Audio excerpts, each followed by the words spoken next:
the king of super apps, discussing the death of engineering. Today we welcome Stephen Kruger, CTPO of inDrive and former CTO of Careem.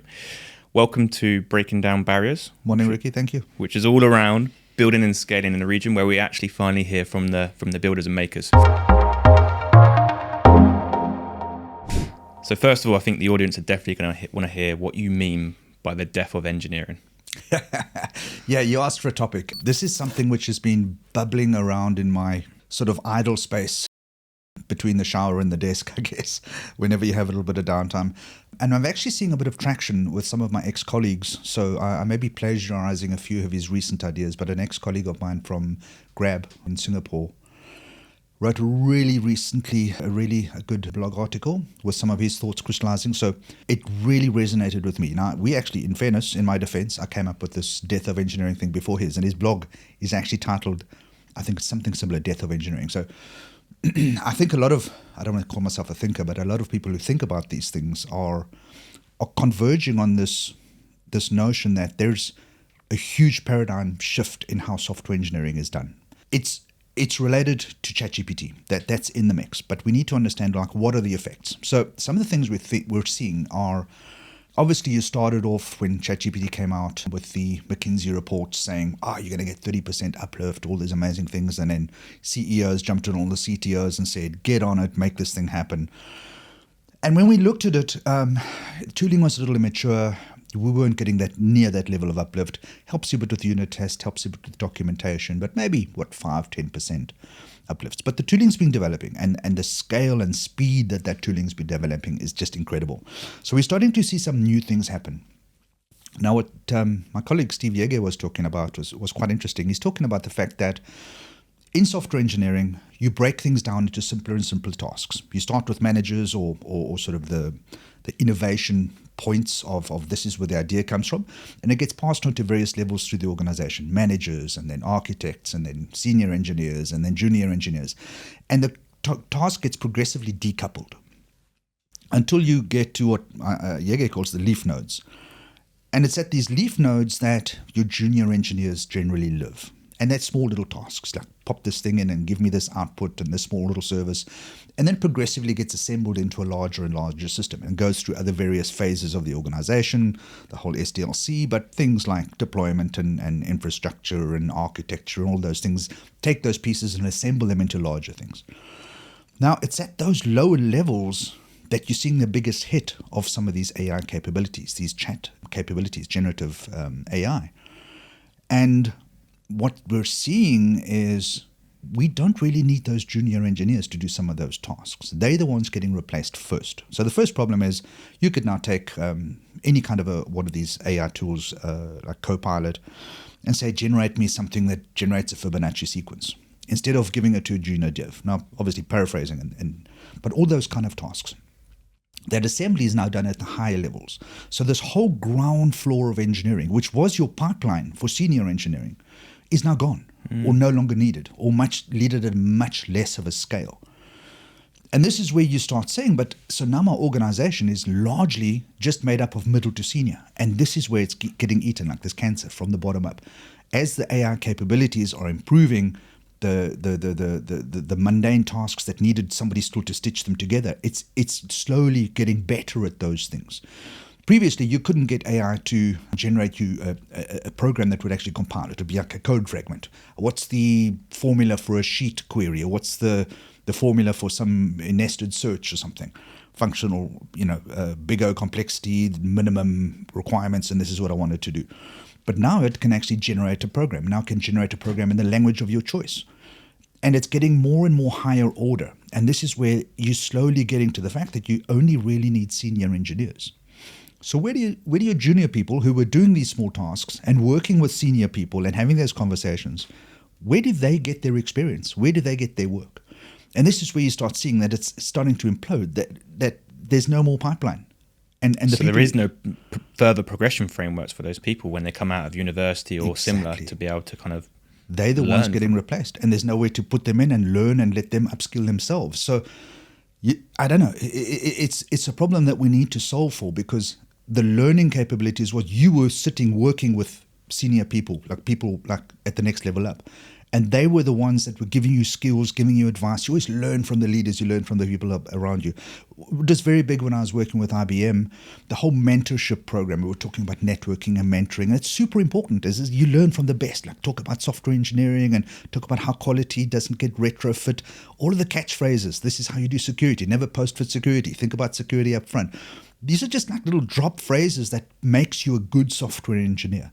And now there's no more of that transference. It's almost like there's none of that mentorship needed because we don't need those people anymore. Do you not think it will end up being maybe a different way of learning or coaching or training and mentoring those junior people? Or what's stopping them from being able to have those, I suppose, skills and capabilities to work with AI? Is it because you talk about obviously you're going to mainly need like senior engineers, staff, principal, etc.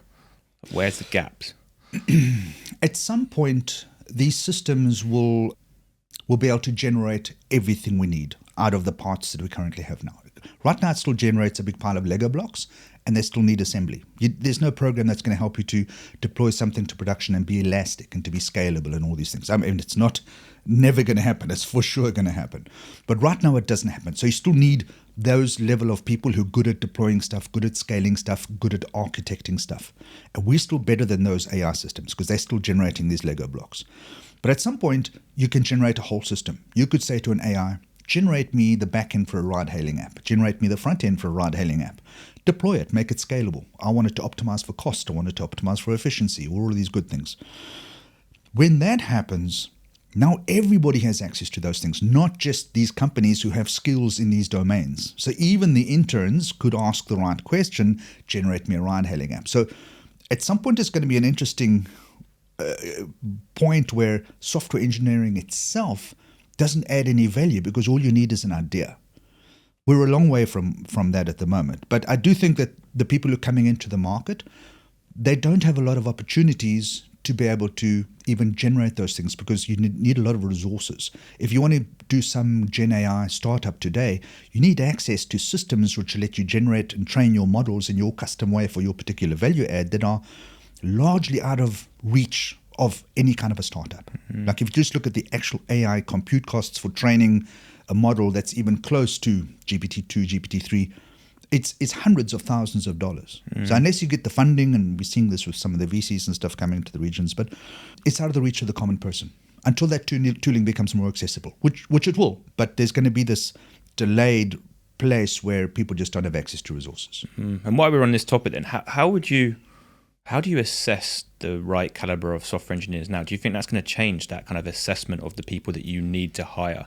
And do you also think the cost of hiring top software engineers going to increase again? Because 12 months ago or longer, there wasn't these people that really had worked on these like complex state-of-the-art LLMs and trained all of these models and so forth. So what's your view? Yeah. Again, this is an evolving kind of ecosystem. We know we need to get on this train. We don't even know which train to get on. Everybody's sort of jumping on a whole bunch of trains. It's crystallizing out in ways that where we're starting to see trends. We're starting to see systems get more and more specialized.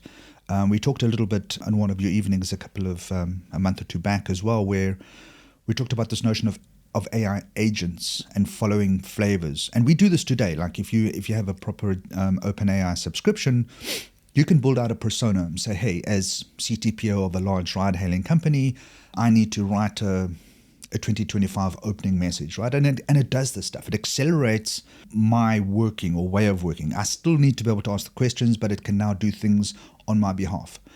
At some point, we get these intelligent agents, and this is one of the things that we're seeing in the future is these agents where I would have this persona, and that's my agent, and you might be having your AI agent that's giving ride-hailing services, and I can interact with that, and it knows things about me.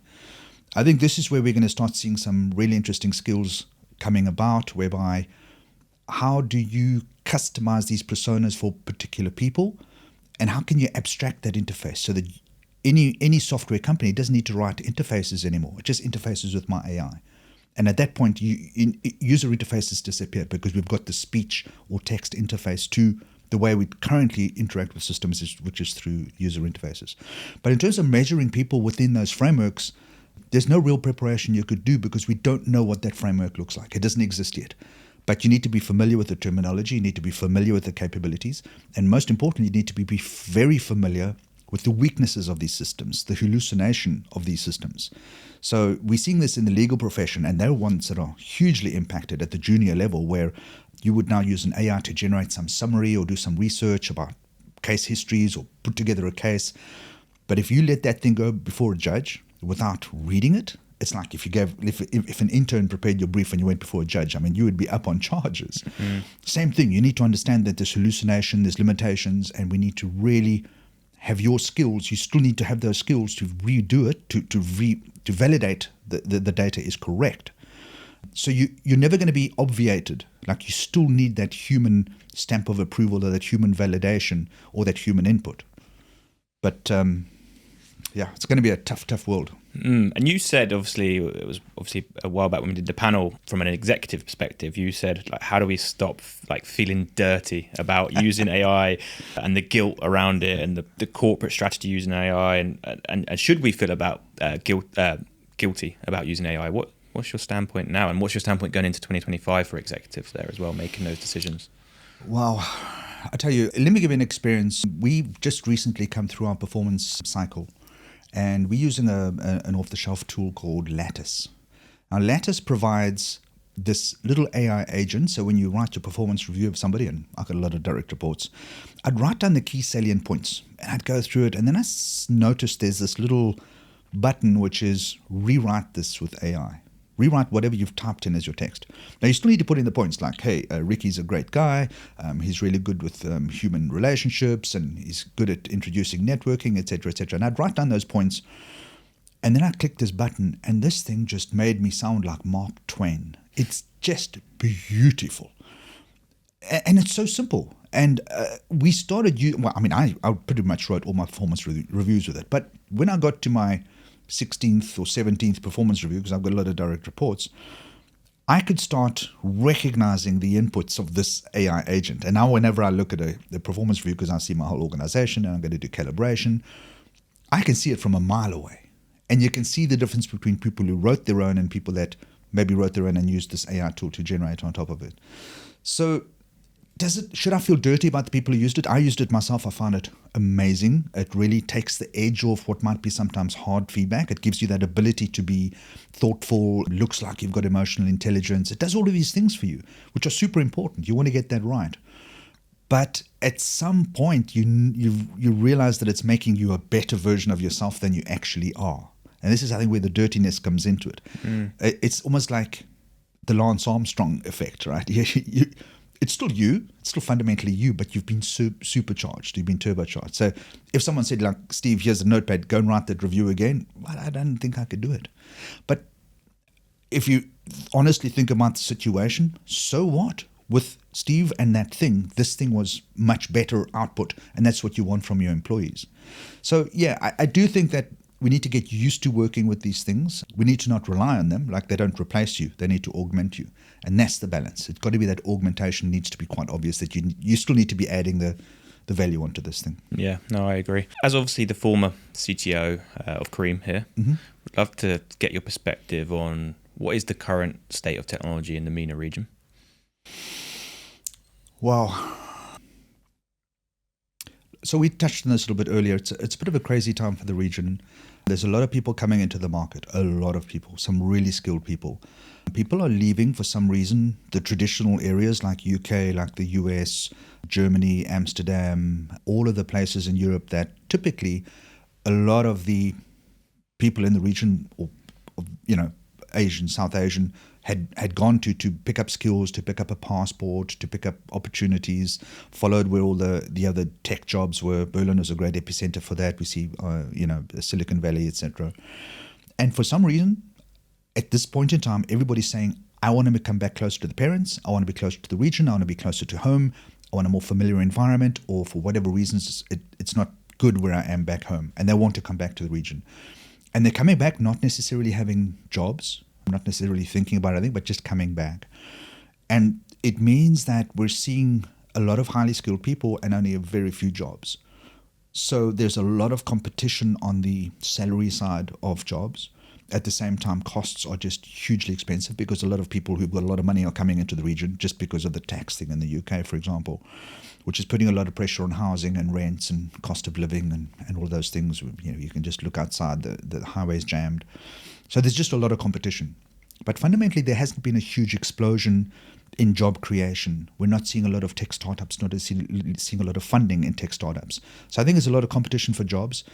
You throw into the mix this whole AI thing that we talked about, where I think probably there's 30% less people in any tech company anyway, because a lot of this mundane stuff is just gone. Like if you look at the media, like these guys that are doing podcasts and stuff, they're probably less affected. But if you were sort of in photography, trying to put together some launching a new food product, launching a new menu item, you just generate this stuff with some of the image generation AI, and you don't need the whole production team. It's much quicker, much cheaper, much easier. So whilst it's more accessible, I think a lot of the jobs are being sort of hollowed out. So I think it's a very challenging market. There's limited opportunities for remote work, but because of the cost of living, the cost of roles here is quite high. I'm seeing this because I'm hiring across quite a few global regions in my current company. And when I look at people in Dubai, because it's one of my active centers for hiring, their salaries are much higher than I would pay somebody in Europe, which is quite a crazy position to be in. So I think whilst it's mostly healthy in terms of ecosystem and people and it's just sort of being a great space for tech, there's a lot of opportunity. I think it needs some sort of an engine. I still think it needs investment or an engine or some kind of a catalyst so that it can really kick off. The potential is here. We've got the infrastructure, we've got the people. We just need the engine. Do you think we're seeing that now with more and more VC, private equity funds, investment from out of the region in general in setting up hubs here, but also in obviously deploying capital here now as well? I hope so, but there's a sort of a delay effect. It's a flywheel that spins up, and it starts with those VCs. That's where the money starts from. And if we're only seeing that now, we probably in 3 months' time you'll start seeing the job offers or the company creation or the companies that get funded for these kind of things. So no, I don't think we're there yet. But there's also been this backwash of the wave, which was all of the Saudi investment, and Qatar, I think, the wave's still going a little bit forward, but Saudi is backwashing and it's coming back to Dubai. A lot of people were investing, gearing up, it's all going to be about Saudi. It kind of fizzled out. Didn't really take. The whole NEOM thing was great, but we didn't see these massive high-paying jobs, these big traditional expat jobs. They're all gone. And when it comes to actually building and scaling companies here, and obviously there's a lack of, we've just seen it with Talabat with the IPO, which is great, but a lack of these exits and further mergers and just general businesses hitting unicorn status and beyond. Like, what do you think the challenges are around building and scaling companies here in the region? Competition. Like if you look at the space that Talabat is in, look at the competition. Labor is cheap, but so is mindshare, so is market. Market is competitive. You got Careem vying for that space. You got Noon, delivery heroes, nipping at everybody's heels outside of the region. There's a lot of players just in ride-hailing space. We're just seeing them flooding into the market. You've got Zed, you've got Yango, you've got Careem, you've got Uber and Careem are kind of the same thing now. But there's a lot of things that are opening up that were traditionally monopolies. Like the Hala taxi space, for the long time, that was Careem's bread and butter. They had unique access to Hala, and it's the cheapest ride service that you get. So that's kind of kept them afloat. But now you're seeing it's on Zed, it's on all of the other apps are now getting access to Hala. So you're seeing a lot more competition and a lot more equality in the markets, which means you really have to be cost efficient. You really have to worry about the quality of your product. And if you don't worry about those two things, you're just going to get eaten and replaced. Yeah. So what is the real value add for Talabat? Like, I tell you why Careem's still doing so well. Fantastic customer service.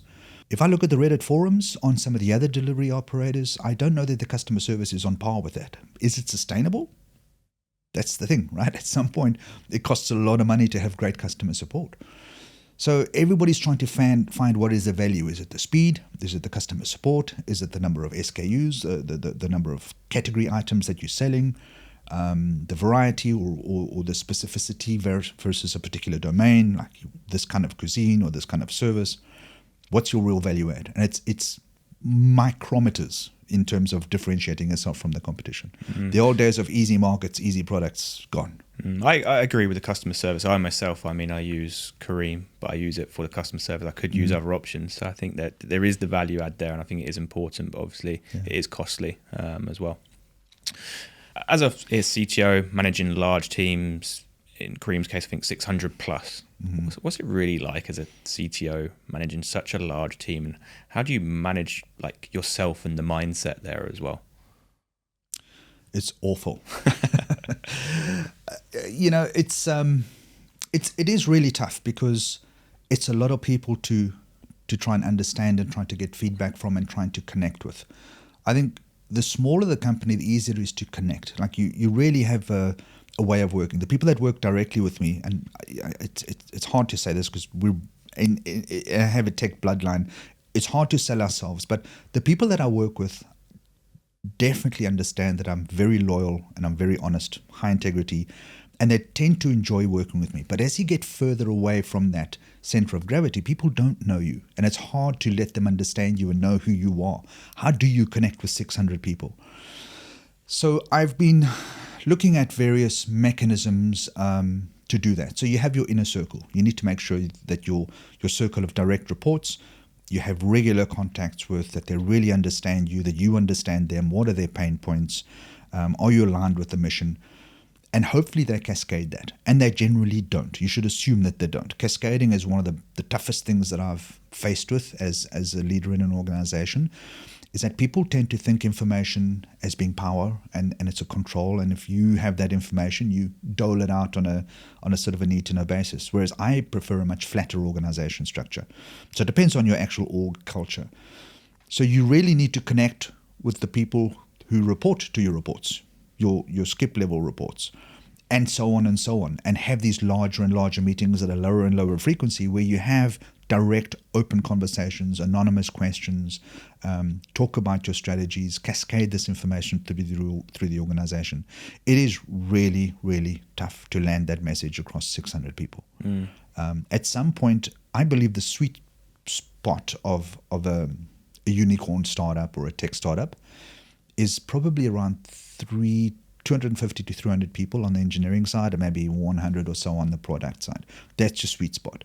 When you get bigger than that, the layers of management, the layers of process, the layers of politics that fall between the stones or the sand in the golf balls in the jar, it starts scaling out of control. You get to that enterprise level and you get too slow to actually act as a startup.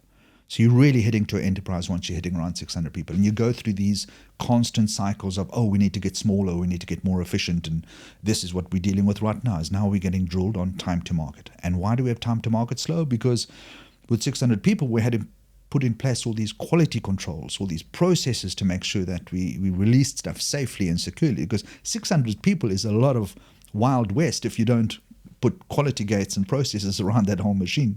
Whereas 300 people, you can do that just by looking. You just look around. It's easier to manage. Yeah, of course.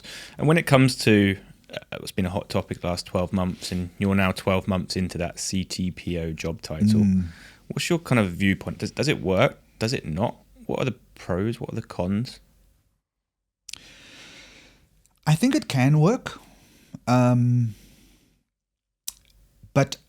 you actually end up reinventing a CTO and a CPO under you. And you're just at this layer that's above, because you end up needing to either create the mini CTO, CPO structure within each of the verticals. So you end up recreating what you were actually put in place to replace. Look, but I think it really depends on the company's product line. Start with that, because in your company, if you have multiple verticals, it's tough to have a single CTPO leading over all of those verticals. You're spinning too many plates. And this is one of the things we're seeing is as we start transitioning into a super app space, you've got food and deliveries and rides and finance products, and you have this whole scope of products. And on the engineering side, you have a very similar organization. That layer just gets too broad. You're spinning too many plates. And when you're spinning this one, that one's stopped and it's breaking over in the other side. So you start fracturing the organization into these mini vertical structures with its own mini CTO and mini CPO leading as vertical, and you'd be managing many companies within your company, which seems like a good way to actually solve this problem. Is you fracture the company down into little P&L segments or into little mini companies, little mini startups within the overall company. And I think that is the approach. Now, to get there on the cultural side and the organizational side is not trivial. So I do think that CTPO as a role is doomed to reinvent these little mini organizations within an organization. That's my personal view. It's just too tough of a role to cover all of the topics. Tech by itself is just hard enough. And then to some extent, it's like, what is the point? Well, you get to pay one guy and have him do two jobs. Of course. Okay. Well, coming on to obviously building super apps in the mobility sector, like, I mean, first of all, inDrive, are they a sleeping giant? I mean... I don't think so because I'm in the middle of it. But everybody I spoke to, like, you work for who? Like, people just don't know us outside of the places that we're really strong. But when you look into the numbers, you're like, wow, how have I never heard of this company before? It is pretty crazy. You can look up the stats on the web. I think we're the third or fourth most downloaded travel app in the world. Like, wow. Like, might be second or third. I don't know. It's really a huge company. But what's more impressive is if you just look at the number of markets that we span. So over at Careem, we had 300-400 people in engineering, depending at any point in time, and 6 countries. At inDrive, we have, depending, about 400-500 people in engineering, maybe another couple hundred, 100-150 in product. And we're across 45 countries. Wow. Right? 800 cities. The scale is just mind-blowingly bigger. And what does that look like then from an international expansion playbook look like, across the board? Like, what's your kind of viewpoint there? Like, what works? Like, how does it change over time? Look, there's a playbook as to how and when we decide to move into markets. It's very strategic. But we've got some really interesting capabilities in how we approach new markets. Right now, we're experimenting moving off of our base, and our base was in some of the emerging markets, where we do believe that we've got a really good product market fit. We've got a really effective and efficient product, which is at the right price point for people who sort of coming into this transport segment. But we're also looking with very envious eyes at some of the more advanced markets, stuff like the US. We're currently running in Miami, because if you can break into that market and take a little bit of Uber's pie, it's a very significant amount of money. Now, the door is still open. Is that market ready for this negotiation experience that we provide, that we pioneered? It clearly worked in Pakistan. It clearly worked in Egypt, where we now are the number one ride-sharing apps. South America loves it as well. But is this model really ready for example, North America, some of the emerging markets? So we're running some pilots there. We'll see. The expansion, we're going to be looking at the Middle East. There's some options here where we're going to be coming into probably in the new year. And I think the focus now is not so much about expansion, but about consolidation and improving market share. And this is a big one for us. We need to improve our product. We need to improve retention and make sure that we keep the customers that we've got really happy. Mm-hmm. And has there ever been any kind of simple changes that's led to becoming a leader in a market in this sector? I think just providing a great product at a great price point for both the customers as well as the drivers. We need to make sure that this is a two-sided market, and you have to serve both of those segments. If you look at some of the competition, we bring this notion, and this is a really big cultural component of why our company is successful, is from our founder, and he's all about this fight against injustice. And we have one of the lowest take rates for our drivers. And that allows us to bring this amazing quality product that's at the right price point for them. But ultimately, if you book an Uber versus you book an inDrive, the experience is one that I call it freedom. But here's the difference, right? If you book an Uber, they basically say to you, Ricky, I don't really give you any options. Here's your driver. It's Bob, and he's going to take you there, and it's going to be $50. Whereas with inDrive, you book a ride to wherever you're going, to the hotel, and it'll say, hey, you know what, Ricky? I've got 3 drivers. I've got like a Mercedes, I've got a Nissan Sunny, One's 10 minutes away, one's 5 minutes away. Which one do you want? And you can look at the driver ratings, you can look at the cost, and each one's coming at a different price. So there's choice. Choice for me is freedom. And I think this is the difference. In the classic Uber marketplace, they're just saying, there's a driver, there's Ricci, get him there to the hotel. And you've got no choice. Whereas now, you can look at this and say, you know what, man, I got a plane to catch. I'm going with the Mercedes because he's right next door. Or, yeah, man, it's my last buck. I need to save money. I'll wait for the Nissan Sunny in 20 minutes' time. I agree on that because I've got obviously a kid and new market, and there's specific vehicles we want versus we don't want, and I'm like, why can't it pick up on my preferences? Why can't it say Ricci's crossed off these like 5 times now, 10 times now, so we're no longer going to provide Ricci with those particular vehicles. We're always going to provide him with these vehicles where we can. Like, why can't it start to pick up on that data? And that now look, they do personalization, make no mistake. Careem, Uber, everybody, they do work on personalization and improved matching, but ultimately they're trying to map for customer revenue and customer utilization. Whereas for us, we give that freedom to the, you make that choice. You're the one that does the matching, which means that we can be much cheaper and much more efficient because we don't have to have these huge, big compute to try and do that personalization. We just say, well, look, there's 5 drivers that could potentially take you. You choose. And do you believe people are going to significantly pay more for a premium in this particular sector for that tech-enabled experience? Well, if people don't, then we've hit our TAM. But if there's some people that do, then we just grow in market share because we've already got the people that are worried about economy. And all we're doing now is saying, look, what about people who are interested more in reliability? It's reliability, economy, or your 2 sliders. So if you're more about reliability, you're more about some comfort levels, you need a child seat or you need some other aspect, air conditioning, driver rating, safety, whatever it is that you want, we're just adding to the customer segments that we can address because we allow those customers to be served by our product. And it doesn't become more expensive to operate, or?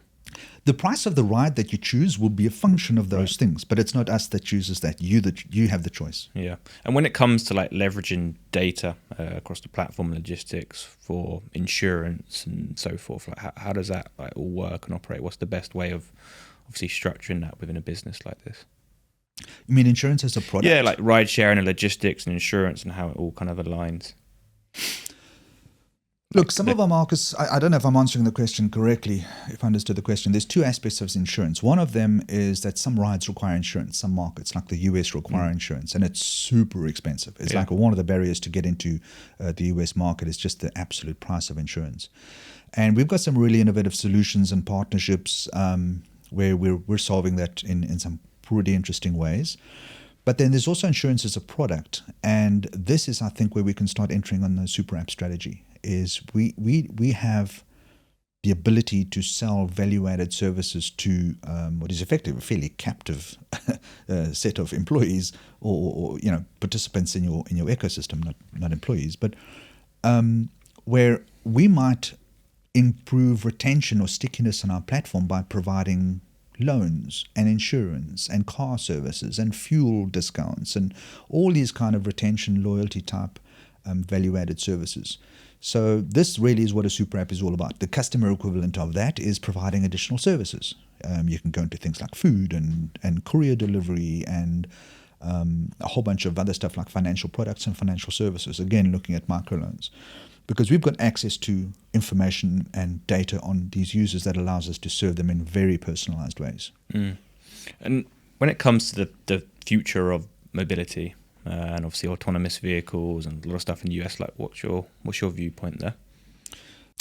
We've always, in ride-hailing companies, always struggled with that last mile, the multimodals where you start thinking, well, okay, so you got your ride to there, and from there to there is a bicycle, and then the last one is a scooter, and then you walk another 2 meters, right? That's that. Can you provide that end-to-end holistic journey? It doesn't seem to be a huge problem statement. I think people want various options. Things like Careem Bike are fantastically successful in Dubai. The number of people that just go down to the beachfront, grab a Careem Bike and ride on. It's an incredible service. Really good value, really good service. So the ride-hailing platforms are great gateways to introduce these things. Mobility scooters, theoretically a good service, but end up just logistically being a bit of a nightmare with costs and servicing and just managing the destruction of scooters for some reason. People just go postal on on those kind of things. But I think the interesting segment is going to be autonomous vehicles. And it's really weird, but every time some autonomous vehicle announcement happens, like Waymo or something, you see like the Uber share price dropping through the floor. And it's like, oh my God, autonomous vehicles are here, Uber's finished. But it's actually the opposite, because who do you think those vehicles are going to partner with, these autonomous vehicle companies? You've got the platform, you've got the people, you've got everything you need. You just need to add driverless vehicles into it. And it's like an incredibly trivial problem to solve. So I think the biggest people who stand to gain from, if we ever do have proper autonomous driving, are the incumbent ride-hailing companies, Lyft, Uber, maybe Careem here in Dubai, because naturally you have people who are very familiar with your product. You've got all the logistics and mappings and capabilities that you need to connect cars and customers. So I think that's eventually who will consolidate this whole autonomous driving market. Now, that being said, I think countries like Dubai stand to do really well with autonomous driving because the infrastructure is just so incredible. They can actually get around here.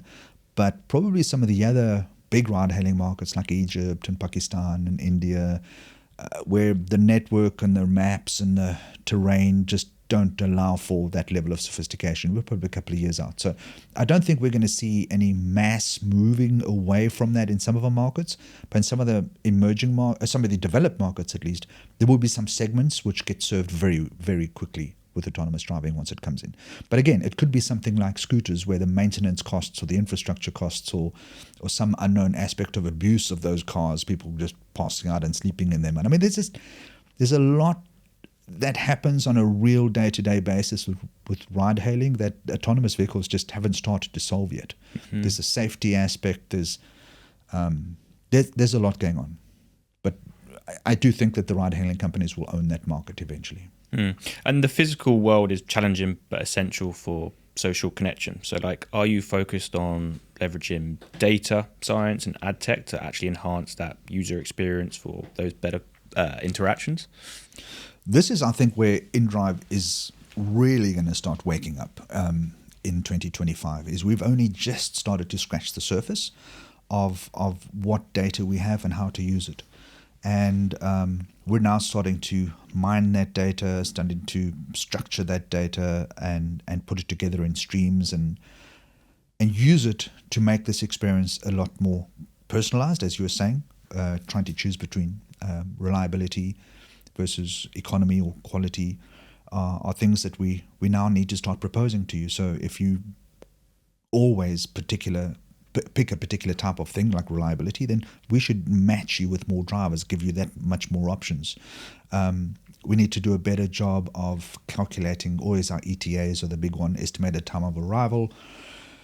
And it's tough because there's traffic conditions, there's all sorts of things, and there's nothing more frustrating than driver's 5 minutes away and you look again, he's 10 minutes away, and it's really frustrating. So those small little things, the better you improve them, the better your cancellation rates are and the better your done rates are. So this is where we start improving the technology, is by getting a look at the data and improving the data. Building additional new products onto that, as I said, the financial services stuff, looking at loans, it's all contingent on us being able to mine that data and understand, how much do you participate on this system? What sort of income group are you, just based on the addresses you frequent, maybe your home address. We can look are you in a rich area, a poor area, and based on that decide, hey, I think Ricci's good for a $500 loan. Would you like a loan at 2% interest rate, which is way better than you're going to get from the bank?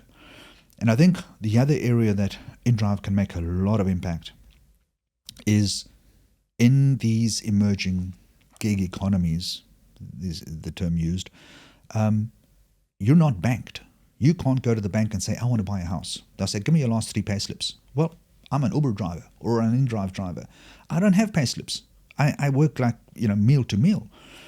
And the banks will laugh at you. They'll send you home. They're not going to get a loan. And these people are now disenfranchised. Thousands and thousands of them. And we're probably going to see this with, we just talked about the Dubai market, where people are doing odd jobs and doing contractors and doing one-offs. And we don't all have these traditional 9-to-5 jobs where you have a pay slip and all of these things that let you apply for a visa and get all access to these financial instruments.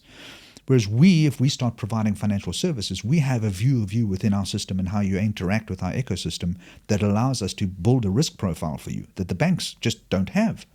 And we can start bringing you into our banking experience. And I think this is where the banks are going to lose their lunch, is in our ability to serve these gig economy. The world is changing, and banks do not serve that segment satisfactorily anymore. I mean, that's a huge play, huge market. Obviously comes with its own challenges, but I think exciting growth as well. Yeah. Just switching back to the Middle East, like, what's your viewpoint on like the common mistakes that you see founders make when it comes to building and scaling companies here in the region? And what would you say is like if you were going in and advising a founder on how to the blueprint for success in building a technology business, like what advice would you give? I think some founders sometimes overestimate how much they understand tech and what it means to be a tech company. A lot of people think, oh, we're a tech company, but you look at it and you're actually just run by a bunch of MBAs or a bunch of consultants. I think to truly be a tech company, you have to foster innovation, and it's a real challenge. As a CTO, I think, is to make sure that your organization can innovate. I think so often when you're product-driven and product-led, and ultimately being product-led means you're business-led, it's all about counting the beans and all about being efficient. And it's this constant drive, be efficient, do this. I think the biggest thing that CEOs could do to improve their companies going forward is to make sure that when you do those product and business definition decisions and ideation, like what do we need to do to win in this market, bring your tech people in there, the people that actually do the implementation, and give them the problem statement, not the solution. Because quite often what happens is you have some product guy who's got no idea about the tech, or even worse, some business person in the market telling the product guy, I need this, I need X, Y, Z, rather than saying, I'm trying to solve for this. Because there's 10 different ways you can implement a problem. And if you give the solution, then the techie guy is just a data entry clerk. He's going to get disenfranchised and he's going to leave to some other company, because we need to create. Tech people need to create. And if you're just implementing a problem, well, then you're just a human embodiment of some generative AI function. You're not actually adding any value. You're just implementing stuff. And I think this is what it really means to be a tech company, is the tech people are innovating and creating solutions based on the problem statements that the product people give and the business people start off by identifying. And it very rarely happens. Very rarely happens. And there's a big perception here that obviously with a lot of early stage founders still figuring things out, early ecosystem, especially on the VC side as well. Do you think they actually know what a CTO and a CPO does and should do in a business? And also, what advice would you give to those founders in the sense of hiring an executive and getting it right as well? Hell, I don't know if I know the answer to that. I hope you do. What should a CTO do then? Obviously, I think the toughest thing for CEOs is to hire a CTO, because there is just such a large gap in experience and what's needed to be a successful CTO and CPO. As a CEO, you're in a completely different world, so you don't have the skills to actually evaluate a CTO. And I think in your position in recruitment, you understand this a lot. CEOs don't know how to hire CTOs. Like, how do you measure? How do you ask the guy? Because we can walk circles around you in a tech discussion. We can pull the wool over your eyes and say, oh, we can scale this and we can be efficient at that. But can we really do that? Can we do that at scale?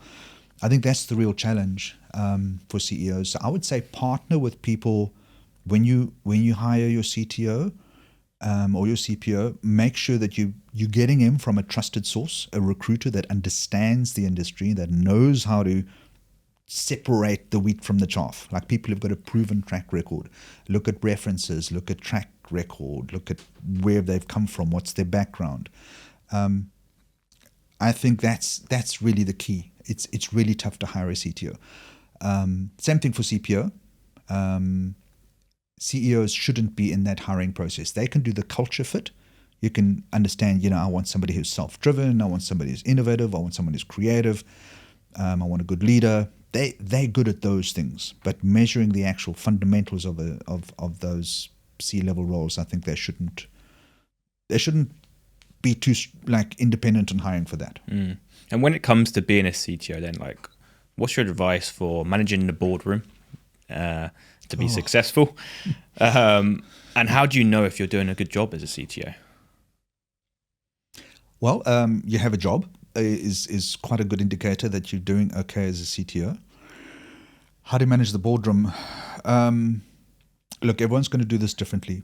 I've seen this. I've seen a couple of companies where I've operated in boardrooms, and when I've left that boardroom and I see how that happens in my absence. I think everyone has their own identity. You are a culture as a CTO. When you come into that position in an organization, you need to transfuse your culture. You need to be a leader in a particular style. You can't invent that and you can't fake it. People have different ways of doing it. Some people micromanage.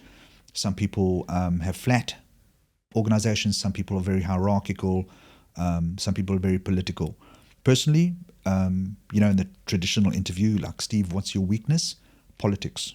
I'm just very oblivious to politics. I'm not a good politics player. So I lean heavily on my technical skills and my social skills on connecting with people and building trust. Because when you have trust, there's no real need to play politics. Politics for me is an evidence or a lack of trust. It's not always successful in boardrooms because boardrooms, they have a very different dynamic. Yeah. It's been big for me is I think finding your path. Are you somebody that wants to operate using politics or trust? Yeah. So what would you say are the roles and responsibilities of a modern CTO, and what advice would you give to a CTO the first 30 or 90 days on the job as well to get it right? I think the biggest learning when you come into a CTO role is, up until that time, you're operating, looking at stuff that's coming from C-level and not seeing what's behind the curtain, what's driving this. For example, hey, we're moving to low cost, or hey, we're getting rid of that division, and you just executing on these things. When you're in the boardroom and you're having these discussions, you understand why we're doing these things, and you will not always agree with them. You don't have to agree with them. They're happening anyway. These decisions are made, and it might be a runway, it might be a path to profitability, whatever the reason is for scary big decision that needs to be executed. You know that it has to be done, and you know that it's not going to always be great for tech. It's not going to be always great for product, but it's a job that you have to do. And that's the toughest thing, because what you can't do is go to your organization and say, guys, I don't agree with this, but Bob's making me do this. You've got to go and sell it. And this, I think, is where you start realizing that there's this game that gets played, unfortunately. And you have to communicate it in ways that that don't let you lose your center. It's really tough. And how do you create that high performance leadership team around you then? Bringing in your VPs or directors and just getting it right? I think it's toughest when you inherit things. Building an org is easy because as you move through life, you have a strong network. I've got a set of people that I trust. I have people working for companies that if I picked up the phone, they would sign tomorrow and work with me, and I would sign tomorrow and work with them. I know what people are capable of because that's what happens when you go through warfare in the trenches. I have people that I've accumulated through various parts of my life that I would 100% trust. Yeah. When you inherit an organization, you have to build all of that stuff, and that takes time. It takes time and it takes trauma, because it's during those traumatic kind of events of hyperscaling, hyper growth, hyper atrophy. Any of those conditions in an organization are things where you're in the trenches and you're fighting outages, doing war rooms, working all weekends, working all evenings, and you really work and bond with people like you do in actual warfare. Yeah. And when you come out of that, you know who's on your side and who you can depend on and who's out there for themselves. And ultimately, it's those team players that you bring with on your journey. So unfortunately, there's no way to accelerate that process. You really need to see how people react when you throw them challenges. Some people rise to the challenge. Some people fail under the challenge. Some people do different things at different times, because at some point people get burnt out. doesn't mean you can discard them. They might just be at a point of burnout as well. And this is where I think leadership comes into it, is recognizing that, okay, maybe he's broken and he needs to recover, and don't discard them because of that. I don't know. It's human relationships are one of the toughest things to try and get right, and we don't always get it right. Okay. Some quick fire questions to finish off. Oh dear. You can obviously answer it in bullet points or however you feel. But like next generation, first of all, like the next generation of C-suite talent, so those VPs or directors looking to become a CTO, what are the 3 things that you would kind of give them in terms of advice to be able to get that promotion? Oh, wow. Easy. This one is look for problems. Look for problems. Like, what does your boss want? He wants his problems solved. So find the problems that your boss hasn't solved them. Forget your own work. Do your own work. Your own work is easy. It's easy to deliver on your regular KPIs and goals. But when you see a problem, go and see your boss and say, you know what, I can solve that thing for you. You've got to be able to solve it, right? You need to pick your sweet spots. And then secondly, just be passionate. You absolutely have to be passionate, because it's when you're passionate about something that you end up being incredibly good at it. I mean, I've had this put to me another way, which is don't do things, or if you don't like doing things, do them really badly, and then nobody will ask you to do them again. You don't always have that luxury, but do what you like doing really well, because then it becomes a specialization and you get really good at it. You'll find yourself at 4 o'clock in the morning reading a Reddit forum about some little arcane piece of tech space, and that's how you become an expert, is just by living it and loving it. And then you end up doing more things that you really love. And this is how I ended up getting to be CTO, is I have this love of technology. Anything tech just drives me nuts. I just love it. Yeah. So you naturally pick up things and become an expert in things that you love anyway as a passion. One bit of advice to founders to raise the bar when it comes to talent and hiring in the region? I think culture is everything. I do think that it's important to bring people who mission aligned, understand what the mission is of your company. I think with this new generation of people, they want to create an impact. And I think it's important not to just be out there to be, going for the exit, going for the money. I personally love working for mission-aligned companies. We don't always get that opportunity. Not all companies are mission-aligned, but it's something that I've chosen. I think Careem had an incredible mission through the regional uplift, improving the lives of people through the region and through their super app. I've luckily found another company with inDrive that has an equally strong mission and is a global scale now. So for me, that's what drives me. I think find your thing. Your thing might not be mission. It might be impact. It might be numbers. It might be serving people through an incredible product. Whatever gets you out of bed. Yeah. What one thing would you like to leave the audience with when it comes to building and scaling exceptional teams in the region?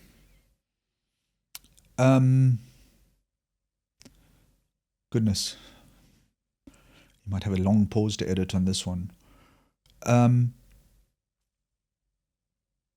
Scaling teams for me is really about,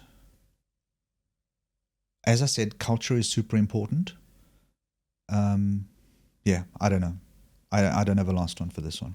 What one book would you recommend for the audience? Oh, God.